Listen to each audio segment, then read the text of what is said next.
Buenas noches aquí en Europa, buenos días en Perú, en Ecuador, en Estados Unidos, en España, las personas que nos ven, que el Señor les bendiga, que tengan una muy buen fin de semana, comenzando mañana viernes. Quiero decirles que este es el último tema que tengo sobre la Biblia como alianza. Dios nos ha enseñado a través de la Biblia que es una alianza perenne desde el Génesis hasta el Apocalipsis que tiene Dios con nosotros. Les decía que este es el último tema porque la próxima semana, a la misma hora y en el mismo canal, el diácono Claudio comenzará un curso en italiano. Lo siento mucho para las personas que no saben el italiano, y el tema será sobre exégesis bíblica, una explicación un poco distinta de cada texto de lo que van a leer. Quiero decirles que este es nuestro último tema, que continúo haciendo una similitud entre el bautismo, la figura del bautismo en el Antiguo Testamento y lo que dice la palabra de Dios en el Nuevo Testamento, completándolo con la palabra de Dios y la revelación final, lo último que nos ha dejado el Señor a través del Apocalipsis. Bueno, queridas hermanas y hermanos, yo ya se los he dicho en diferentes momentos, el bautismo es sumamente importante que lo demos a los niños. Ya en la Biblia, en el Nuevo Testamento, hay varios pasajes que nos hacen recordar que el bautismo se daba desde niños. Les voy a poner un caso. ¿Se acuerdan cuando Pablo y Silas están en la cárcel, están con las cadenas, y ellos están cantando toda la noche hasta que a eso de la madrugada, a las 12 de la noche, vino un terremoto? ¿Se acuerdan? ¿Y qué pasó? Se rompieron las cadenas. Según la tradición romana, un soldado que fracasaba, porque aparentemente había fracasaba, tenía que suicidarse, sacar su espada y matarse, porque si no lo mataban los demás. Pero Pablo, Silas, le dice al carcelero: no te hagas daño, porque estamos todos acá. Luego le habló Pablo y Silas, y él dijo una cosa muy importante: quiero que se bautice yo y mi familia. Cuando habla de familia se bautiza, por supuesto, él, la esposa y los hijos. Y si tienen empleados o esclavos, porque en ese tiempo había esclavos, los esclavos. Así hay varios pasajes. Cornelio se bautizó él y toda su familia. Ya desde el primer siglo, de los primeros años, ya la gente se bautizaba desde pequeños. Hoy día hay una cosa terrible y diabólica. En España he visto que hacen una comida, una fiesta, hacen una oracioncita, y el niño no es bautizado, simplemente una ceremonia social donde no entra el sacerdote. Y es una cosa terrible, porque dicen fue bautizado pero no ha sido bautizado, una cosa tremenda. Pues quiero decirles, hermanos y hermanos, que el bautismo salva, el bautismo regenera, el bautismo protege, y el bautismo te da una bendición especial. No lo voy a decir, pero por favor busquen en internet el programa Cambio de Aguja, así se llama el programa, Cambio de Aguja, y busquen Imán se convierte a Cristo por el Corán. Es una cosa muy interesante. Ahí explica cómo este muchacho encuentra a Jesús en el Corán y encuentra la vida eterna, recibe el bautismo de deseo, porque en ese momento no podía ser bautizado, recibe el bautismo de deseo y es protegido. Lo que cuenta este muchacho es una cosa impresionante. Cambio de aguja, imán, convertido a Jesucristo católico por el Corán. ¿Cómo descubre él en el Corán a Jesucristo? ¿Cómo descubre a María? Una cosa impactante. Bueno, el bautismo consuma la alianza de Dios hecha con Noé. Vean, ¿se acuerdan ustedes cómo murieron los animales? No todos, murieron las personas que eran malas en el tiempo de Noé. ¿Cuántos se salvaron? 8. Noé, la mujer, los hijos, las esposas. Dice que se salvaron 8.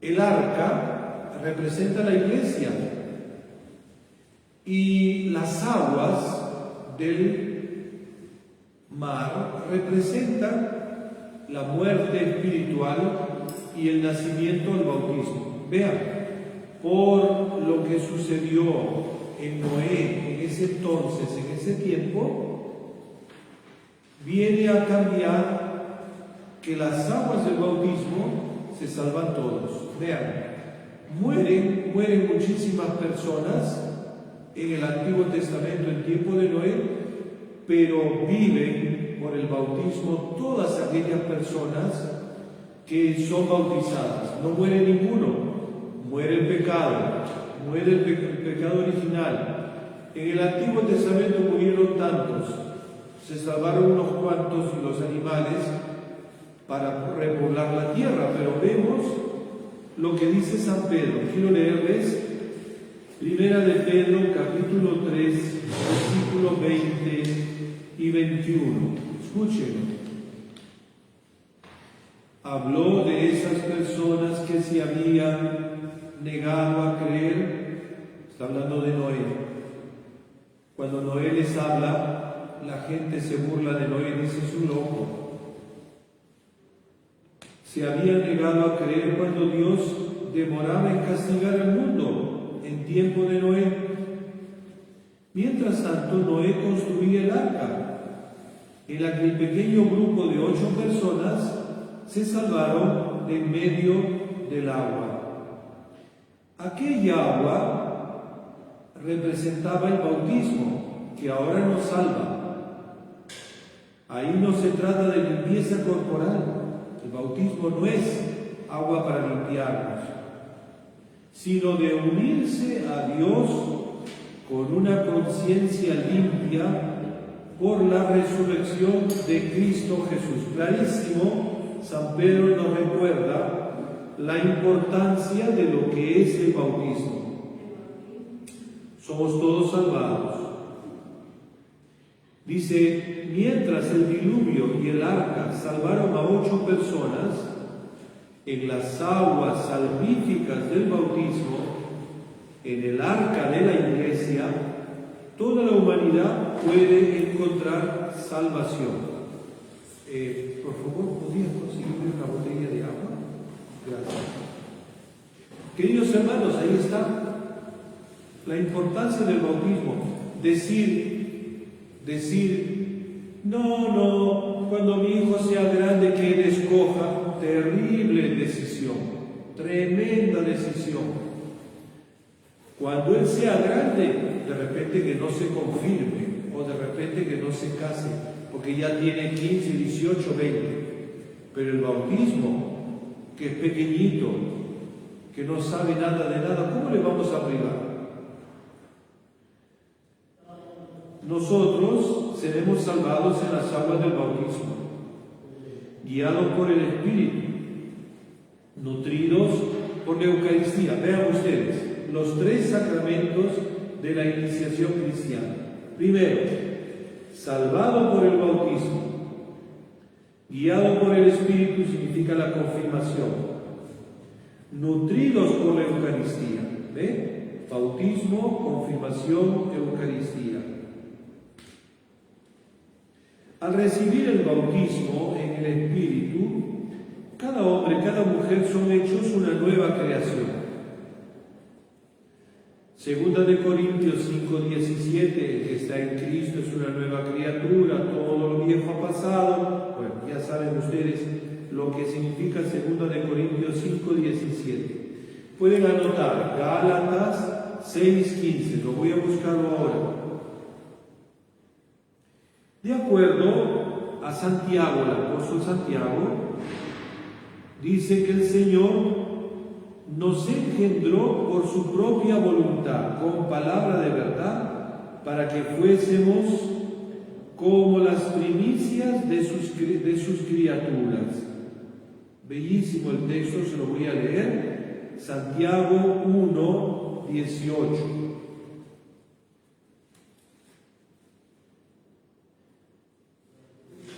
Voy a buscárselo un momento, tengan paciencia.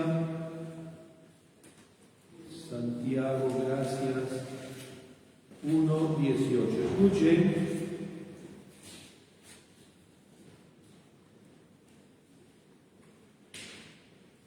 Él, Jesucristo, decidió darnos vida y hacernos hijos suyos por la palabra de la verdad, para que fuésemos entre todas sus criaturas propiamente suyos.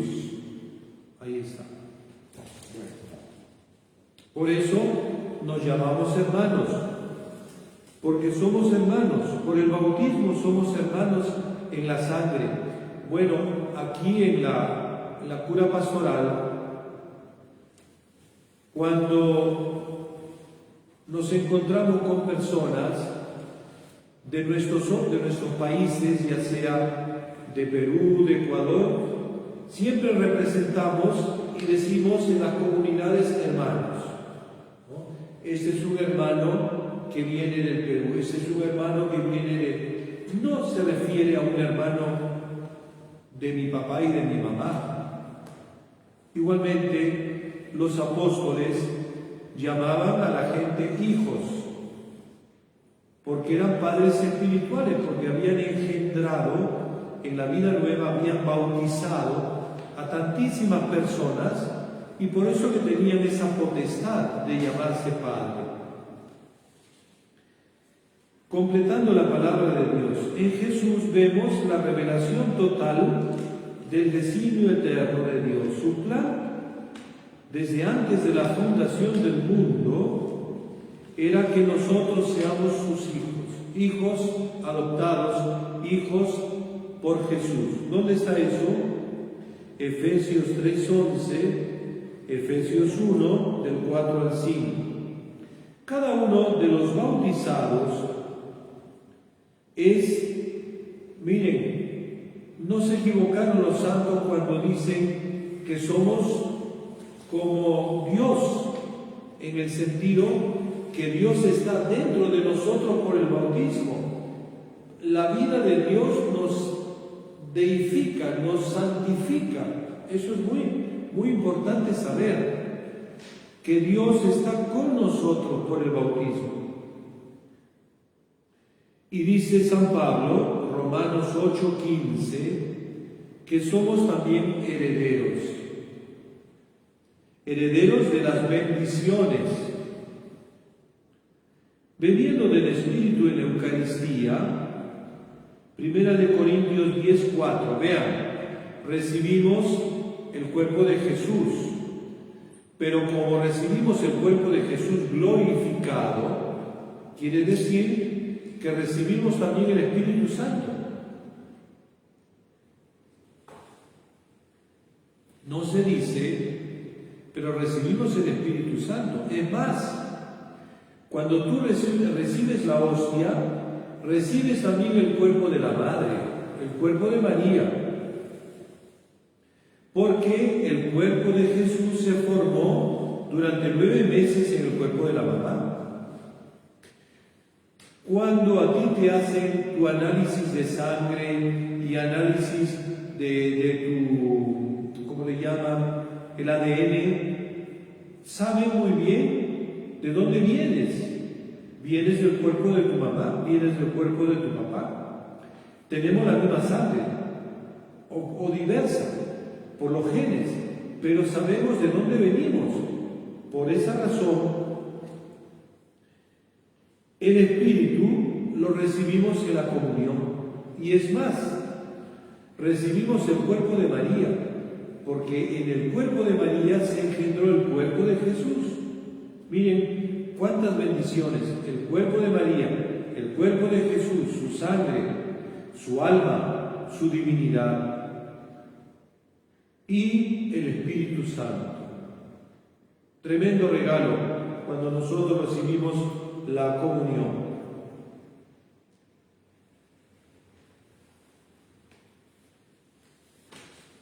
Sin distinciones de riqueza, de lengua, de pueblo, de nación, somos hermanos. Somos hermanos en la sangre de Jesús. Así que si yo le digo a Cecilia, tú eres mi hermana en la sangre, es correcto, porque somos hermanos en la sangre de Jesús. Jesús derramó su sangre por nuestra salvación, nos compró con su sangre. Esto es hermoso, saber que he sido comprado por la sangre del Señor. Soy hermano en la sangre de Jesús y hermano en la sangre de todos ustedes bautizados. La Iglesia, el reino cumplido de la palabra de Dios, el misterio escondido desde siglos y generaciones. Así que, hermanos en la fe, dice la carta a los tesalonicenses, ciudadanos del cielo, moradores de la casa de Dios, caminamos hacia el Padre en el Señor Jesús por el Espíritu.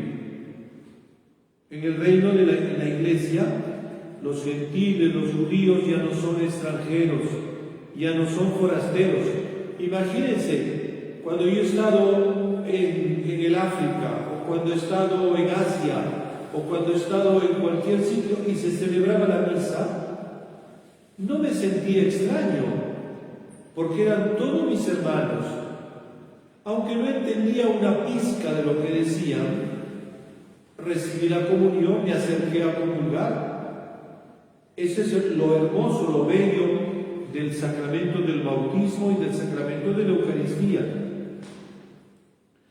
Mucho del drama, de hecho, de los apóstoles, la atención de Romanos y Gálatas, gira en torno al crecimiento y significado de este reino. Como el designio salvífico de Dios era incluir a los pueblos no judíos, vean, los gentiles que eran paganos, se bautizaban y inmediatamente entraban en la iglesia. Cuando Pedro predicó en el capítulo 2 de los Hechos de los Apóstoles, dice que ese día se unieron a ellos 3.000 personas. Por supuesto que se bautizaron. Vean, hermanos, la iglesia comenzó así.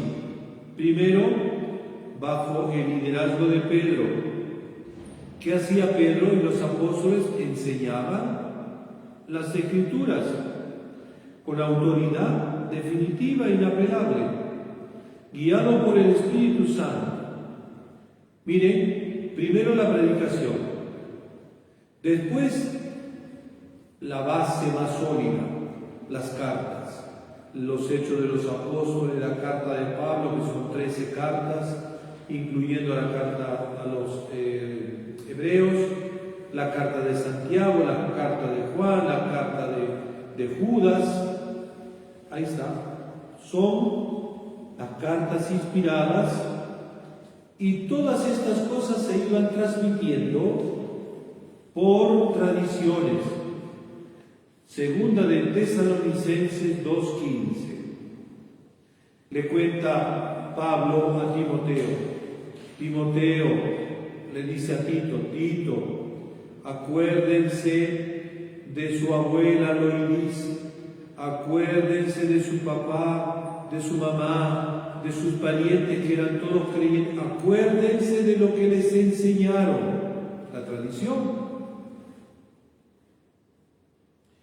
Luego fueron bautizando, celebrando la Eucaristía y haciendo los otros sacramentos. ¿Dónde está esto? Hechos 10, 44 al 48. Y después, miren, como poco a poco se va haciendo la institución. Van creando sacerdotes, van creando obispos, van consagrando diáconos, para que se pueda llevar a diferentes lugares con autoridad la palabra de Dios y los sacramentos. Voy a hacer un pequeño resumen, y ahí entran ustedes, escúchenme bien. Del siglo I al siglo V, ¿quiénes han dado la cara por la Iglesia? Los obispos. Cientos de obispos murieron mártires, cientos. Los obispos han sido la crema innata de la Iglesia del siglo I al siglo V. Del siglo VI al siglo XI, ¿quiénes dieron la cara por la Iglesia? Los monjes. Se construyeron monasterios, salvaguardaron la fe. Cuando vinieron a destruir todas las hordas de los godos, los visigodos y todos los salvajes que venían a destruir Europa, ellos guardaron la fe. Ellos guardaron los documentos, guardaron los libros sagrados, la historia, los monjes, del siglo VI al siglo XI. Del siglo XII al siglo XIX-XX, primero las órdenes religiosas han tenido un papel importante. En el siglo XII, ustedes saben muy bien, un domingo fantástico, un Francisco único, un San Simón Stock de los carmelitas, los mercedarios, los agustinos, todas las órdenes religiosas, los trinitarios y tantísimos fueron los que dieron la cara por la Iglesia. Después han venido ya en el siglo XVI los jesuitas, después las congregaciones religiosas que han dado la cara por la Iglesia. Y ahora, en el siglo XX, ¿saben quiénes son los que tienen que dar la cara y los que están dando la cara por la Iglesia? Los laicos, ustedes. Por lo tanto, tienen que prepararse bien, tienen que prepararse, porque les cuento de Italia. En Italia, solamente la orden, para darles una idea, del 2000 al 2020, aquí en Liguria, en los capuchinos, en Liguria, han muerto 70 religiosos, del 2000 al 2020. El recambio no ha sido ni la cuarta parte. Vean, si nosotros pensamos que los sacerdotes son los que... No, los sacerdotes son cada vez menos. Las religiosas son cada vez menos. Por lo tanto, tenemos que formar laicos. Esa es nuestra tarea. El Concilio Vaticano II lo ha dicho. De ahora en adelante, ¿quién dará la cara por la Iglesia? Serán los laicos. Y esto quiero que lo tengan ustedes presentes. Quiero terminar con lo que revela el final. Por favor, no vayan a pensar que el Apocalipsis es un libro de tener miedo. No hay por qué tener miedo. Ay, Padrecito, que ahí dice cosas que van a pasar. Ya lo dijo Jesús en Mateo, todo lo que va a pasar. Pero no es lo que va a pasar, es cómo nosotros formamos historia en lo que va a pasar, cómo nosotros actuamos en lo que va a pasar. El Nuevo Testamento promete que el reino de Dios, el reino de los cielos, es ahora visible en la tierra y será consumado en el reino celestial. Segunda de Timoteo 4:18. Y nosotros podemos ver un destello de este reino celestial en el último libro de la Biblia. Escuchen, un destello del reino celestial. El Apocalipsis habla de lo que viviremos en el cielo, de lo que vamos a experimentar en el cielo. Así que no es libro para tener miedo. Si no entiendes, pregúntale a tu sacerdote, a tu párroco, a tu amigo, pregúntale. La Biblia empezó con la historia de la creación del mundo. Termina con el paso del cielo y la tierra y la venida de un cielo nuevo y una tierra nueva. Primero lo dice San Pedro: cielo y tierra nueva el Señor nos dará, donde la justicia reinará. Y luego, de este cielo nuevo y tierra nueva, lo dice en Apocalipsis en el capítulo 21. Vamos a leerlo porque es muy bonito. Apocalipsis capítulo 21, versículo 1.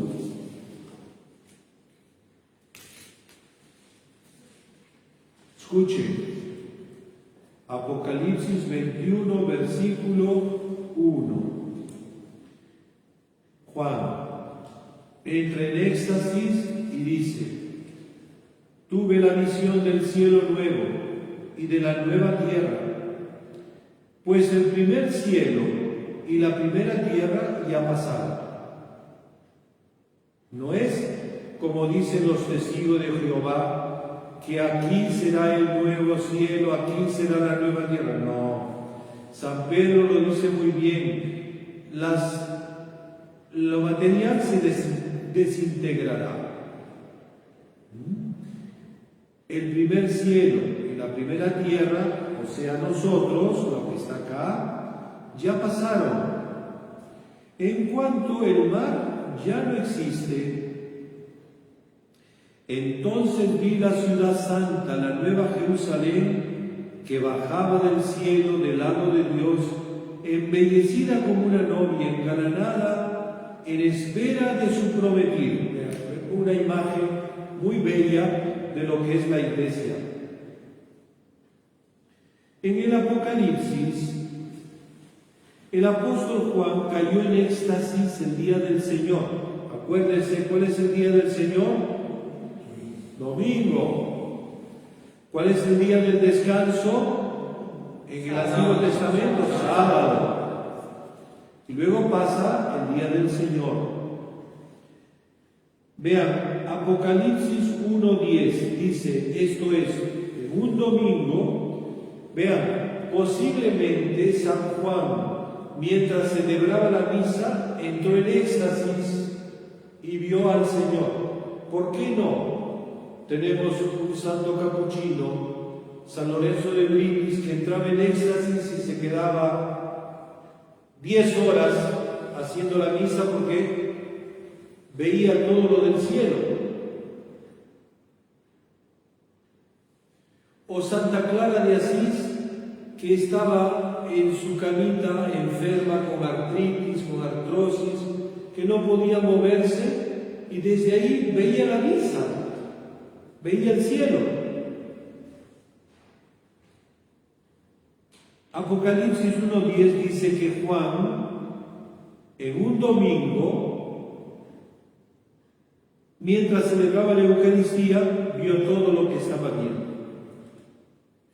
Lo que se es revelado en el destino de la historia, la meta el final del plan, la salvación de Dios. Vean, hermanos, Jesús en el Antiguo Testamento se habla del león de Judá. Cantamos, y decimos nosotros, el lirio de los valles, es la rosa del Sarón. Cristo, la imagen del león de Judá, la imagen del lirio de los valles, la imagen de la rosa del Sarón. Lo voy a explicar porque si ustedes empiezan a buscar qué significa el lirio de los valles bellísimo en el Antiguo Testamento, lo que es la rosa del Sarón es una cosa preciosa. Tenemos que tener tiempo para poder hablar sobre eso. Bueno, el león de Judá, de la tribu de Judá, el retoño de David, lo encontramos en el Apocalipsis, capítulo 5, versículo 5, capítulo 22, versículo 16.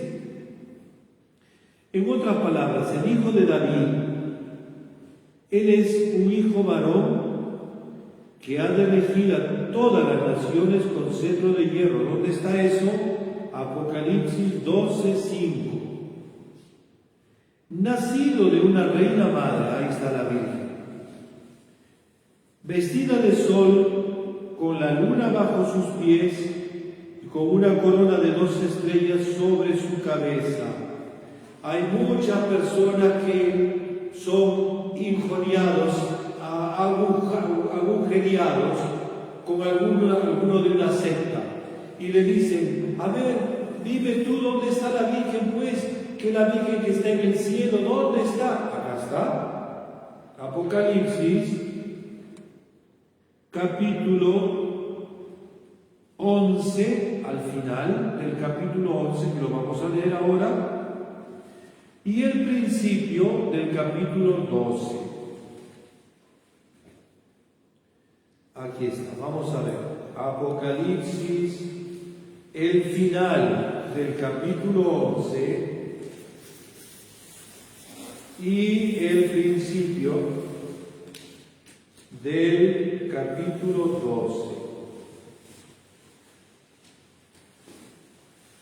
Dice, capítulo 11 del Apocalipsis, versículo 19. En ese momento se abrió en el cielo el santuario de Dios. ¿Qué es el santuario de Dios? Donde está sentado Dios, la Trinidad. El santuario de Dios, la parte más sagrada es el santuario de Dios, donde está la Santísima Trinidad. Por eso que nosotros tenemos muchos dipintos, pero muchas pinturas, donde está el Espíritu Santo, el Padre, el Hijo y abajo la Virgen María. ¿No han visto? Tantísimas imágenes. La coronación de María, el Padre, el Hijo, el Espíritu Santo. Bueno, se abrió el santuario de Dios, es decir, la Santísima Trinidad. Dentro del santuario se pudo ver el arca de la alianza de Dios. ¿Quién es el arca de la alianza de Dios? María. Y se produjeron relámpagos, truenos, rumores, terremotos, fuerte granizada. Y ahí viene el principio del capítulo 12. Miren, primero el santuario, después el arca, y en tercer lugar apareció en el cielo una señal grandiosa. Una mujer vestida de sol, con la luna bajo los pies, y en su cabeza una corona de 12 estrellas. Oigan, ¿ustedes han visto la imagen de la Virgen de Guadalupe? Miren, 15 siglos después, cuando Juan Diego abre su tilma, dicho sea de paso, una tilma es hecha de lianas de los árboles, que la tilma más exquisita, más fina, más cara, dura 40 años. Y esta tilma tiene 500 años. Ya eso es un milagro dentro de otro. Bueno, ¿qué pasa con la imagen de la Virgen? Ven ustedes una mujer vestida de sol, porque tiene los rayos, con la luna a sus pies y coronada con las estrellas. Esto es la imagen de la Virgen.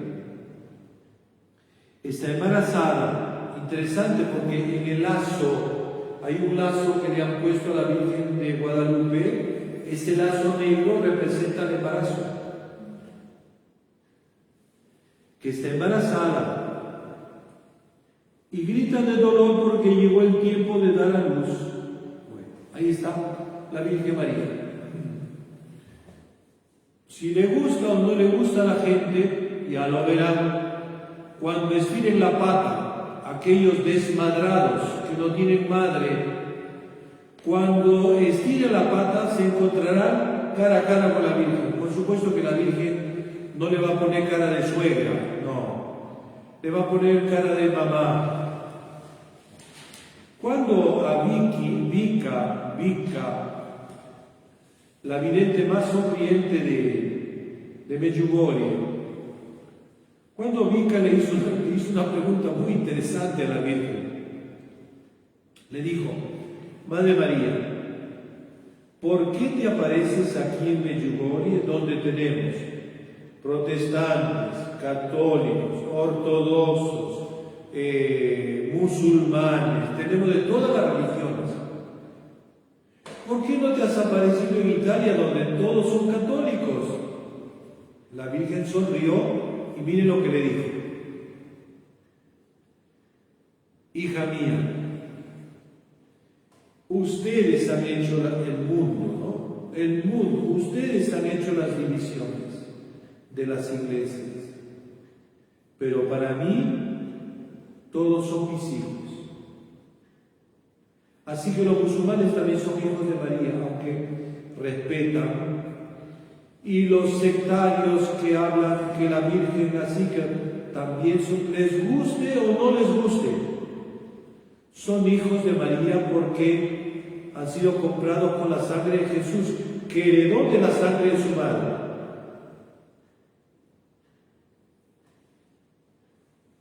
Bueno,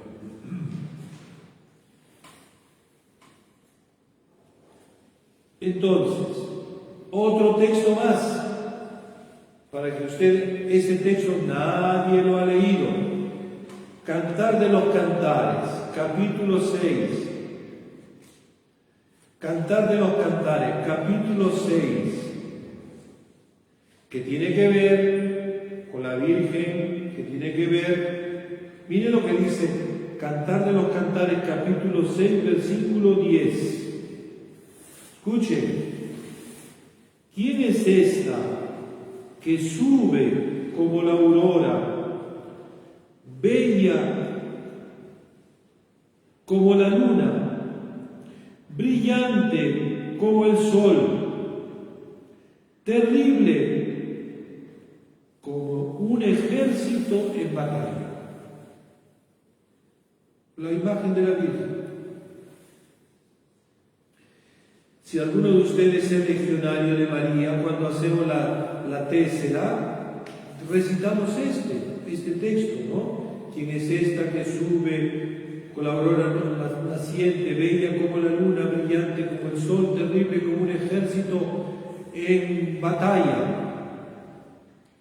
Una amiga santa, una mujer que se le aparece la Virgen, que se le aparece Jesús, me decía: Padre, una cosa curiosa, cuando viene la mamita, cuando viene la Virgen, no viene sola,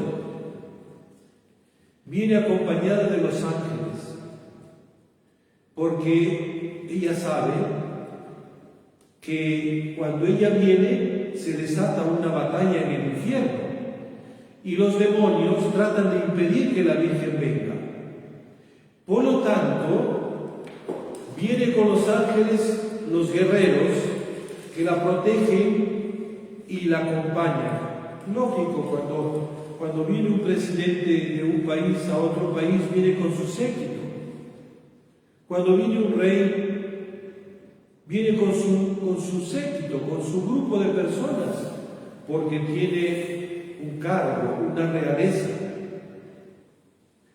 Igualmente cuando viene ella, viene con sus ángeles que la cuidan, que la protegen, porque el prestigio que tiene la Virgen María. Bueno, el otro aspecto que encontramos en el Apocalipsis es el Cordero, la imagen del Cordero. Cuando los pastores protestantes se hacen católicos, que son muchísimos, en estos últimos 10 años, más de 5.000 pastores se han hecho católicos. Pero ustedes saben, hermanas y hermanos, que la Iglesia Católica no hace propaganda. Cuando un sacerdote, por X razón, enfermo o inculto, ¿no?, se hace protestante, lo sacan en todas las cadenas de televisión protestante, denigrando a la Iglesia Católica. Pero cuando los pastores se hacen católicos, la Iglesia no hace ninguna propaganda. Pues el Cordero, dice el Apocalipsis, es una imagen de un Cordero degollado. Ahora entronizado, Él está vestido como sumo sacerdote, se refiere a Jesús, y degollado significa el martirio, su muerte en la cruz. Está vestido como sacerdote, como rey. Y es llamado la palabra de Dios. Acuérdense cuando viene el Señor con su corona, sentado en un caballo blanco, dice que en el muslo está escrito Rey de Reyes, Señor de Señores. ¿Dónde está esto? Apocalipsis 5, del 6 al 14. Apocalipsis 1, 13. Apocalipsis 19, 16. Jesús es visto y llamado a la gente a adorar, a entrar en su reino, a comer con Él, a ser entronizados con Él en el cielo. Oigan, es una cosa maravillosa que esos 12 hombres de la tribu de Judá, los 12 hijos llamados así de la tribu de Judá y de todas las otras tribus, tendrán su trono. Y es más, Jesús le dijo a los apóstoles: ustedes serán sentados en tronos, aquellos pescadores humildes. Y a nosotros nos ha prometido una mansión, una casa maravillosa, una casa nueva. Vean, por eso no hay que tener miedo del Apocalipsis. Son tontos los que tienen miedo. Todo lo que tú serás allá está revelado aquí. Vean, Jesús es visto llamando a la gente a adorar a su reino, a comer con Él, entronizados con Él en el cielo. ¿Dónde está eso? Apocalipsis 3, 20, 21.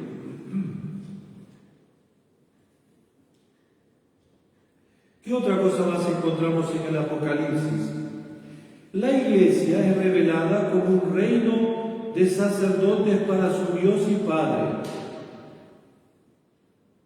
¿Se acuerdan cuando fuimos bautizados o cuando fuimos testigos de un bautismo? El sacerdote le dice: hijo, hija, te bautizo en nombre del Padre, del Hijo y del Espíritu Santo. Y cuando lo unge con el aceite, con el crisma, dice: para que seas ¿qué? Sacerdote, profeta y rey. ¿Dónde? Allá. No acá, allá.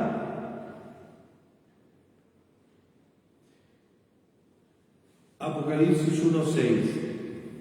Todos somos sacerdotes, profetas y reyes. Recordemos que este es el propósito de Dios al traer a los israelitas de Egipto, convertirlos en una nación santa, el reino de la Iglesia, nacida de nuestro éxodo de Cristo, ahora consuma el propósito de Dios, hacer una familia santa de sacerdotes. Primera de Pedro 2:9. Todos nosotros somos sacerdotes por el bautismo.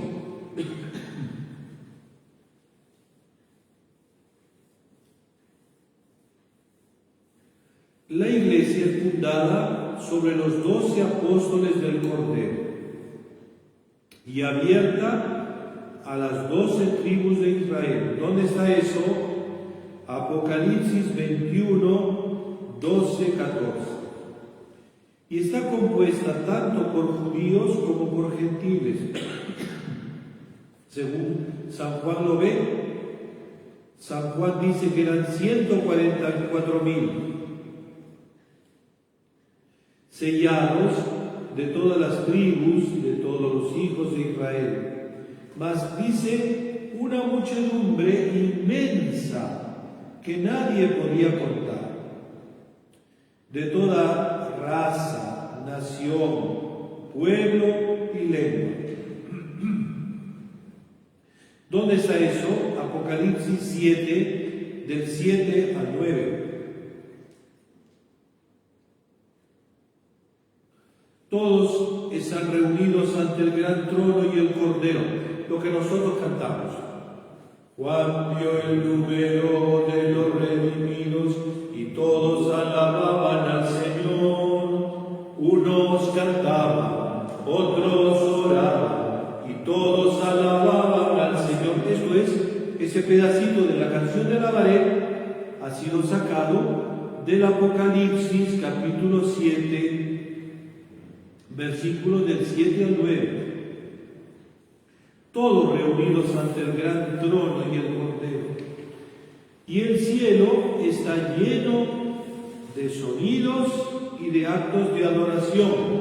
Oigan, por eso que me gustan tanto los carismáticos, por eso que me gustan tanto la renovación, por eso que me gustan tanto los movimientos espirituales donde adoran, donde cantan. ¿Saben por qué? Porque en el cielo nadie se flagela, nadie pide perdón. En el cielo todo es canto, adoración. Por eso los que en la tierra comienzan a adorar es un preludio, es un anticipo, es la antesala de lo que van a vivir allá. Ya en la tierra tenemos que aprender a adorar porque allá es una adoración continua.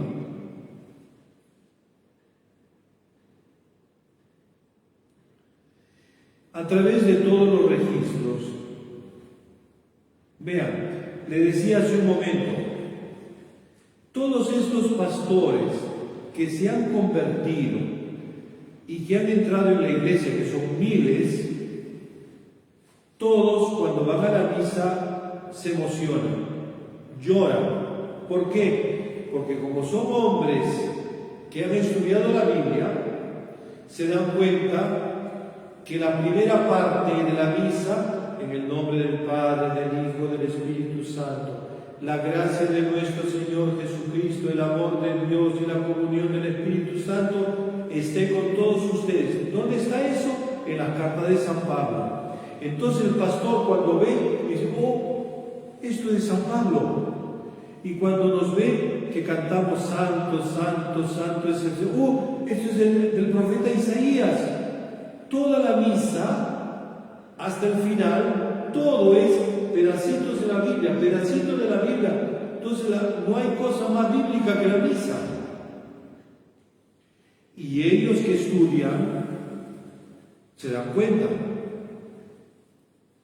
Por eso les decía hace un momento que la misa es sacada de la palabra de Dios. El Apocalipsis, de hecho, es un retrato de la liturgia eterna del cielo, una liturgia que se parece mucho a la misa que la Iglesia celebra en la tierra. Este es el Cordero de Dios que quita el pecado del mundo. ¿De dónde lo sacamos? Juan capítulo 1, versículo 29. Señor, no soy digno de que entres en mi casa, pero una palabra tuya. ¿De dónde lo sacamos? Del centurión romano cuando le pide por su esclavo que está enfermo. Y si ustedes van analizando, se lee la primera lectura de la Biblia del Antiguo Testamento, se lee la segunda lectura de la carta de San Pablo, se lee el Evangelio.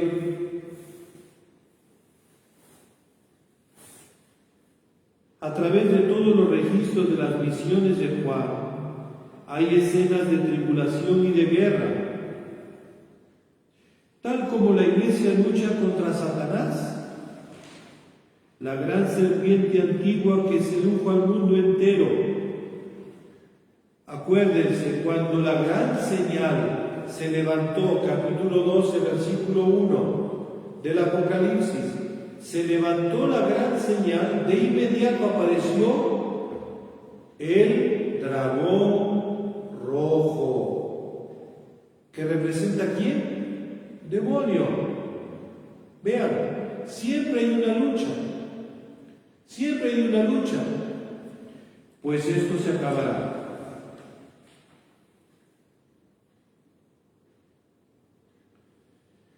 La primera creación terminó con la frustración del plan de Dios por el pecado de Adán y Eva.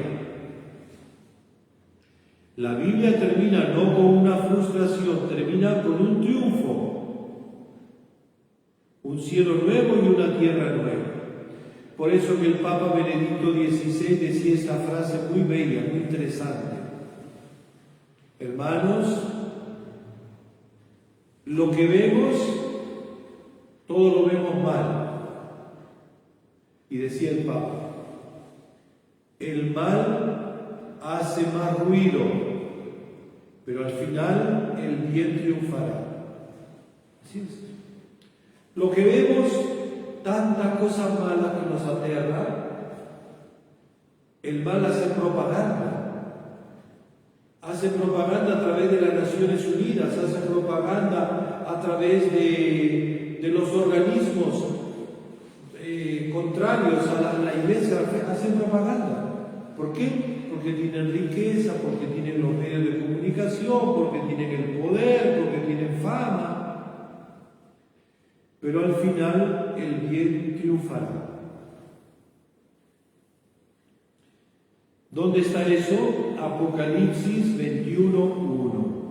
Así que no se asusten cuando ustedes dicen, ay, que me da miedo la... No, léanlo. Las cosas que no entiendan, pregunten. Otro pasaje bellísimo. Yo le digo a los niños, ¿ustedes han visto la película de Harry Potter? Sí. ¿Saben ustedes cuál es lo más bonito que sucede en esas películas? Cuando están todos los alumnos en un gran banquete comiendo cosas y están todos felices y están todos contentos. Pues eso no es nada. Lo pequeñito que vemos en la película de Harry Potter, así será el cielo, un banquete maravilloso. Cuando nosotros, Cecilia se acordará, ustedes se acordarán, cuando nosotros hemos visto la película Sisi y el emperador, la película sobre Sisi, lo que más nos impresionaba eran esas cenas de gala, con todos esos príncipes, princesas y condes y reyes y todas las comidas y cosas maravillosas. Pues ahí está sacado del Apocalipsis. Miren lo que dice.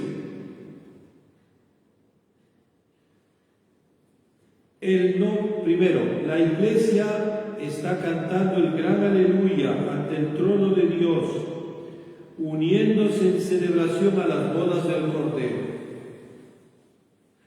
algunas veces he visto la boda del príncipe Philip de Dinamarca, me parece, o la boda de la princesa Lady Di, con elegancia, con comida, con fiesta. No es nada. Es un chancay de 2 centavos, no es nada. Es una comidita pobre a comparación de lo que hay en el Apocalipsis. Dice, el novio del banquete es el Cordero. ¿Quién es el novio? Jesús. La novia es la iglesia, descrita como la ciudad santa, la nueva Jerusalén que bajaba del cielo, de junto a Dios, engalanada como una novia ataviada para su esposo. Eso es Apocalipsis 21:2. Y a través del Nuevo Testamento se le ha referido a la iglesia en términos femeninos como la señora elegida. Vean, segunda de Juan 1, la iglesia se llama la señora elegida. Como la novia hecha una sola carne con Cristo. Miren qué bonito título de la iglesia, novia hecha de una carne con Cristo. ¿Dónde está eso? Efesios 5:32. Finalmente, como la madre de cada cristiano nacido del bautismo. Gálatas 4:26. Bueno, terminamos con el drama que sucedió en el jardín. En el jardín del Edén al principio hubo un matrimonio. El matrimonio se llama Adán y Eva. Dios estaba enseñándonos la imagen de cómo se verían las cosas al final. Nos está mostrando con la relación que Él desea con una raza humana, una comunión del amor íntimo.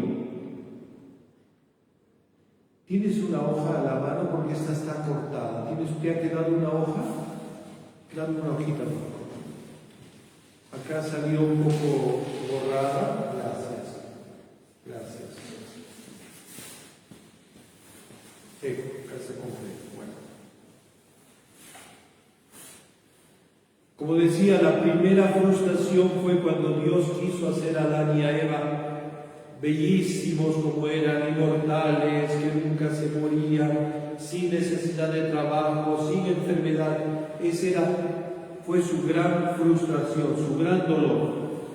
Pero al final las cosas cambiaron. Toda la iglesia está cantando delante del trono.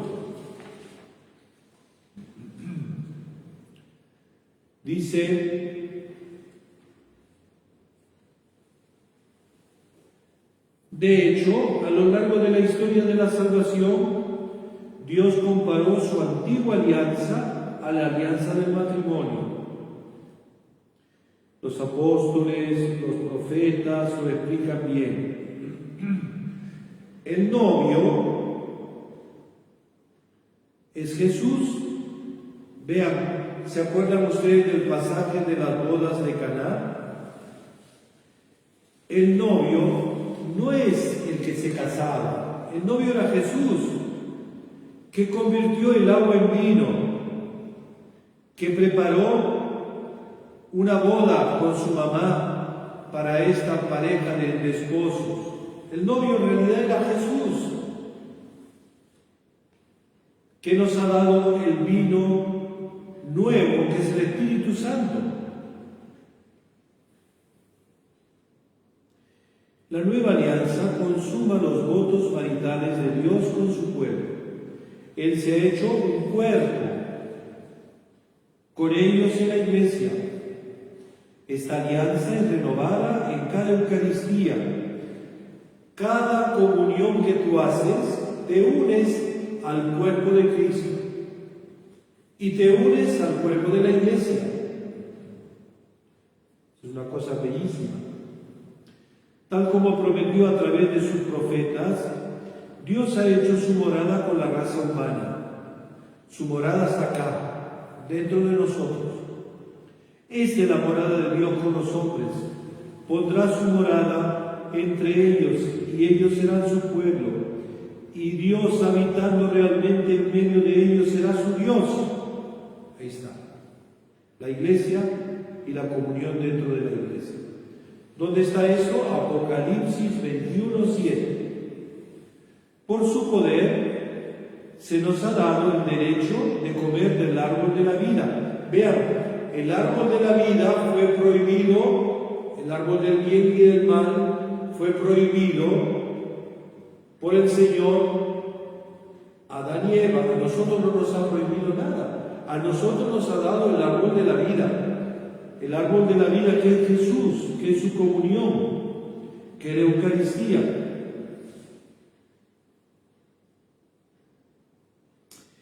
Esa es la realidad en la que vivimos ahora de acuerdo al último libro de la Biblia. Nosotros somos herederos de la victoria ganada por Cristo, una victoria prevista por Dios desde antes de la creación del mundo. Somos los hijos espirituales. Vean, hermanos, ahora yo pensaba en esos días, qué suerte que, me decía una señora, qué suerte que han tenido los hijos espirituales del Padre Pío. Yo le decía, ay hermana, nosotros somos los hijos espirituales de Dios, mucho más hermoso, mucho más grande. Si el Padre Pío cuida por sus hijos espirituales, imagínate lo que hace Dios, imagínate. Tú eres hija de Dios, eres hijo de Dios. Él te ha dado de comer del árbol de la vida que está en el paraíso. El árbol que fue roto por Adán y Eva. Nosotros vivimos en espera gozosa, esperando que el Señor venga de nuevo en gloria, venida que anticipamos en cada celebración de la Eucaristía. Esta es la historia de la Biblia, queridos hermanos. Esto es la historia de la Biblia. Un don, una alianza, un regalo. Y la Biblia es ahora un libro, un oráculo de Dios, que podemos decir que hemos leído con comprensión del principio al fin. Esto es la Biblia. Una alianza desde el Génesis hasta el Apocalipsis, que Dios nos está tocando la puerta del corazón diciendo, no te dejo, no te abandono, no te desampararé, tú estás conmigo, yo estoy contigo. Esto es la Biblia. Cuando leemos la Biblia así, no tenemos miedo, porque no es un libro terrible, sino es un diálogo amoroso del Padre con nosotros, que nos ha abierto la puerta de su corazón y nos ha hecho hijos suyos. Gloria al Padre, al Hijo y al Espíritu Santo. Ahora y siempre, por los siglos de los siglos. Amén. Queridos hermanos, terminamos.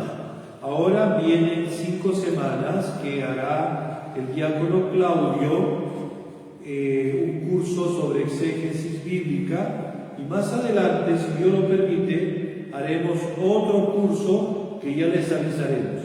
Un saludo cariñoso a todos nuestros hermanos de Perú, de Ecuador, de España, de Estados Unidos, todos los que se conectan, que son amigos. Que Dios los bendiga, que Dios los acompañe y hasta pronto. Un gran abrazo y un saludo cariñoso a todos.